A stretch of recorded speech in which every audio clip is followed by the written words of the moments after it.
السلام علیکم دوستو، ہماری آج کی ویڈیو شربت السانک 120 ml کے بارے میں ہے۔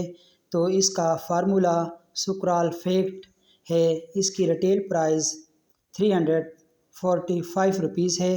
اس کو مینوفیکچرڈ ہائی نون کمپنی کر رہی ہے، جو کہ ایک بہت ہی اچھی کمپنی ہے، اور اس کمپنی کی تمام پروڈکٹ اچھے رزلٹ کے ساتھ آتی ہیں۔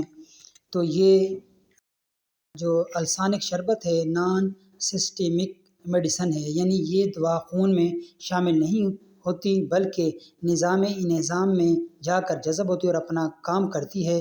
معدے میں تیزابیت یا زخم کی تہ کی صورت میں حفاظت کرتی ہے۔ اس دوا کے کچھ عرصے بعد معدے کا السر بالکل ٹھیک ہو جاتا ہے۔ تو اس سیرپ کا استعمال معدے کے السر، معدے کے زخم میں کیا جاتا ہے۔ معدے کے السر کی اہم وجہ فاسٹ فوڈ، تلی ہوئی اشیاء، زیادہ گرم اشیاء کھانے سے، باہر ہوٹل کا کھانا زیادہ کھانے سے معدے کا السر ہوتا ہے۔ معدے اور آنتوں میں زخم کے لیے السانک بہترین سیرپ ہے۔ معدے میں انفیکشن ہو جائے تو اس سیرپ کا استعمال کرایا جاتا ہے۔ یہ انفیکشن ایچ پائلوری کا بھی ہو سکتا ہے، اور کوئی بھی انفیکشن ہو تو السانک کا استعمال کرایا جاتا ہے۔ اگر معدے میں تیزابیت بننے لگے تو السانک سیرپ اس کو روکتا ہے۔ یہ معدے کی گرمی اور تیزابیت کے لیے بہترین سیرپ ہے۔ سینے کی جلن اور بدہضمی میں بھی اس کا استعمال کرایا جاتا ہے۔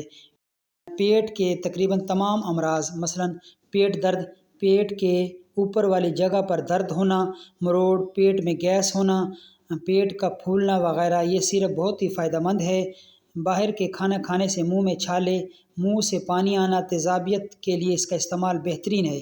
اس کے علاوہ آنتوں کی انفیکشن میں اس کا استعمال کرایا جاتا ہے۔ یہ سیرپ کے علاوہ یہ ٹیبلٹس میں بھی مارکیٹ میں بآسانی دستیاب ہیں۔ تو اس کا استعمال 1 چمچ بڑا صبح، 1 شام، کھانے سے پہلے یا کھانے کے بعد، دونوں طریقے سے آپ اسے استعمال کر سکتے ہیں، لیکن زیادہ بہتر کھانے سے پہلے آپ اسے لیں۔ اس کا مکمل علاج 4 سے 6 ہفتے تک کرنا چاہیے، یا جیسے آپ کا ڈاکٹر تجویز کرے۔ تو اس کے سائیڈ ایفیکٹس میں متلی، زبان کا خشک ہونا، قبض ہو سکتی ہے۔ اگر ان میں سے کوئی علامت ظاہر ہو تو فوراً اس شربت کا استعمال آپ لوگ روک دیں۔ 18 سال سے کم عمر بچوں کا استعمال بالکل نہ کرایا جائے۔